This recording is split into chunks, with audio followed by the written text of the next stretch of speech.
কোটি মানুষের প্রার্থনা, আন্দোলনের শত সহস্র প্রতিবাদী স্লোগান কিছুতেই যেন মান ভাঙেনি। নরপিশাচের থাবায় ক্ষতবিক্ষত শরীরটা সারাতে চিকিৎসকদের প্রাণান্তকর চেষ্টায়ও সাড়া দিল না ছোট্ট আচিয়া। হয়তো অভিমানী হৃদয়টাই চাচ্ছিল না আর থাকতে। 7 দিনের অসহ্য যন্ত্রণার পর নিভে গেল আসিয়ার জীবন প্রদীপ। কিছুক্ষণ আগে আসিয়ার মরদেহ পৌঁছেছে বাঁকুড়াতে।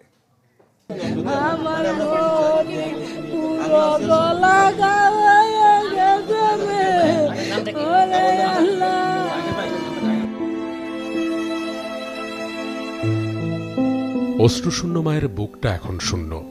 শত সহস্র আর্তনাদ আর আহাজারিতেও সেখানে আর ঝাঁপিয়ে পড়বে না আসিয়া।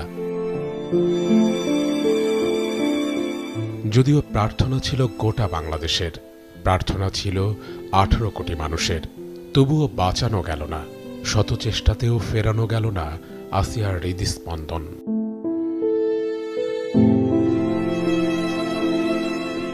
বৃহস্পতিবার দুপুর 1টার দিকে ঢাকার সম্মিলিত সামরিক হাসপাতালে শেষ নিঃশ্বাস ত্যাগ করে আসিয়া।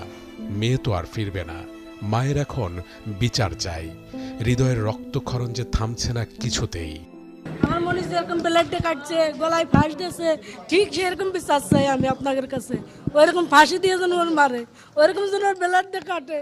আমার যে না আমার লোককে যে কষ্ট দিচ্ছে না, আমি নিজে ইচ্ছা দেখতে চাই এরকম ফাঁস দিয়ে মোরা।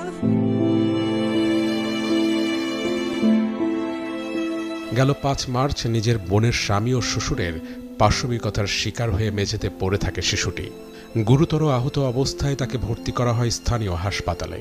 এই ঘটনাকে কেন্দ্র করে এরপর থেকেই দেশ জুড়ে চলতে থাকে প্রতিবাদের ঝড়, যেই ঝড় এখনও থামেনি। কিন্তু ঝরে গেল 8 বছরের ছোট্ট সে প্রাণ। তার মা বারবার মূর্ছা যাচ্ছে এবং হুঁশ ফেরার পরে একই কথা তার মায়ের মুখে উচ্চারিত হচ্ছে যে অপরাধীদের দ্রুত সময়ের বিচার যেন হয়। আগামীর বাংলাদেশে যেন আমার আর কোনো বোনকে না হারাতে হয়, এটা আমাদের নিশ্চিত করতে হবে। এবং এটা যদি এবার আমরা না পারি তাহলে আমরা দিন শেষে ব্যর্থ হয়ে যাব। ময়নাতদন্ত শেষে হেলিকপ্টারে আসিয়ার মরদেহের ঠিকানা হয় মাগুরায়, যে ভিটেতে ছোট্ট আলতো পায়ের শেষ স্পর্শ পড়েছিল। জীবন মৃত্যুর সন্ধিক্ষণে শুধু একবার চোখের পাতা নড়েছিল। কে জানে, হয়তো বুকের মাঝে থাকা একরাশ অভিমানের খাতা খুলে আসিয়া এই বাংলাদেশকেই তার অভিযোগ জানিয়ে গেল।